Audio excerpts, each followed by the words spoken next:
the next part of this is that the Big 12 is loaded with fun programs and coaches and some of the best coaching talent in the country. You know, you look last year, Kenny Dillingham and Arizona State came out of literally nowhere. I think they were picked last in the conference or almost last in the conference. With a 34-year-old head coach or whatever, however old Kenny Dillingham is. I think he's like 34. Um, they came out of nowhere, go like 10-2 and win a Big 12 title game. Go to the playoff and then almost and maybe should have beat Texas in the playoff. You know, that's out of nowhere. BYU had a great season. They struggled in 2023, and then BYU was awesome in 2024. Colorado comes out another with Coach Prime, and they have Travis Hunter and Shadur Sanders, and then Iowa State puts together the first 10-win regular season in school history, and also goes to the Big 12 title game. And then you know you've got all these here. Kansas State was really interesting. They've got Kansas State is a program that's been really good for the last 25 years or so, 25 30 years. They were really bad before that, but the last 25 30 years Kansas State has been really good.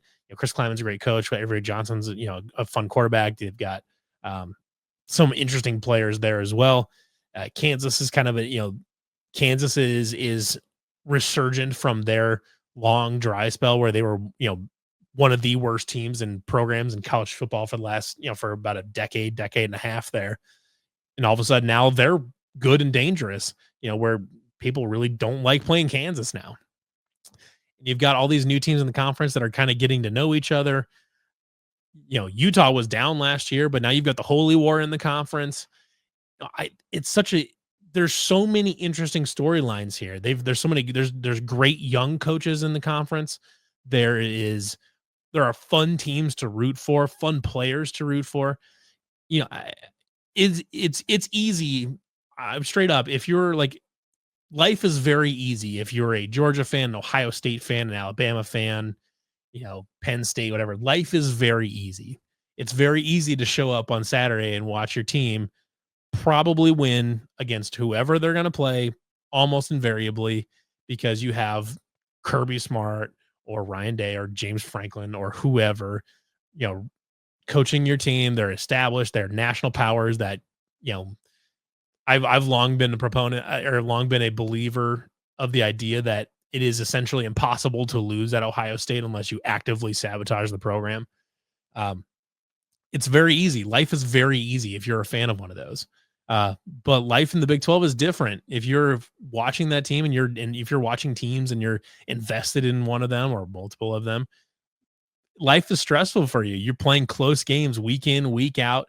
You're recruiting regionally against those teams and the same one teams that you've been recruiting against for 115 years, whatever it is. But then you've also got brand new teams in here that are bringing in new markets. It's a fascinating conference that has, frankly, I think done a very good job, done as good a job as you could ask for of keeping themselves in the conversation as far as, national relevancy and stuff like that, despite, how much Greg Sankey would like the Big 12 to just die and go away.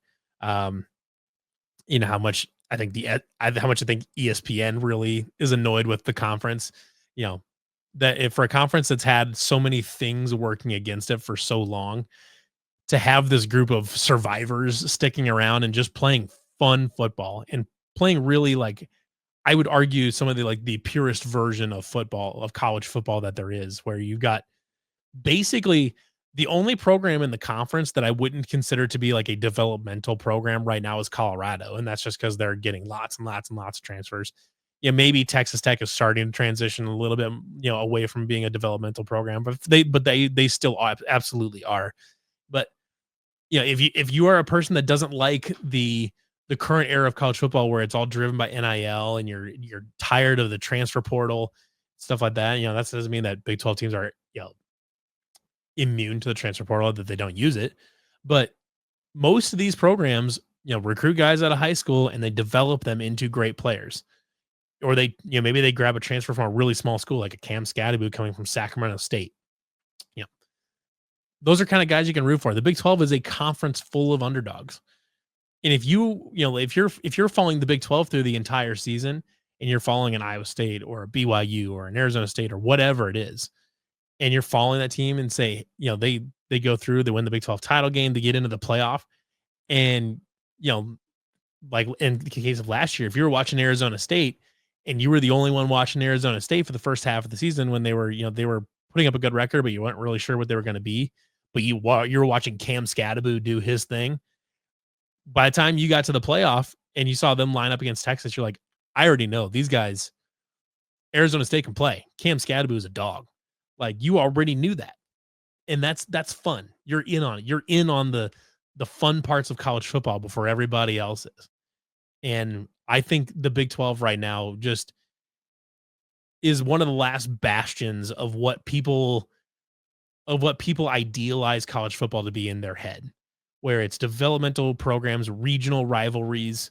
Um, it's not 100% driven by NIL, and it's still programs trying to build and win football games the way that we've always known them to do or always thought we'd like them to do. That's what the Big 12 is.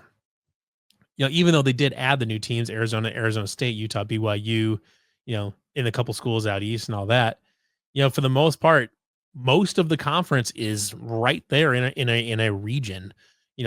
West Virginia, Cincinnati, and UCF are kind of the geographical outliers, but even they still pair nicely with each other. But there's a nice just a swath to be drawn from Ames down to Tucson that captures almost every Big 12 school. It's right there in that nice region. And there's a lot of good football played there. And a lot of people don't give it the time of day because too many people have it stuck in their head that the only college football that's worth watching or that's worthy of our time is the SEC and the Big 10, because that's what television programs and networks would like you to believe, is that only the very tippy top of the sport is worth watching or worth caring about, or is indeed the only group of people worth recognizing. But I plead to you that the Big 12 is indeed the most fun and entertaining football conference in the country. And I don't think it's close as far as entertainment value goes. Are there historic blue blood programs that are littered with blue chip talent across the board? No, there just isn't. The closest thing you have to a blue blood in the conference is maybe Utah or Oklahoma State, but they're not even in like that kind of conversation. Like nobody thinks of them as blue blood or blue blood adjacent. They're just both very good football programs. But those two programs are at the bottom of were at the bottom of the conference last year. So that's kind of an interesting wrinkle there. But if you're just a person that loves college football, that loves the tradition on Saturdays, that loves people showing up and tailgating in the lots and having a fun time at a football game, the Big 12 is your conference.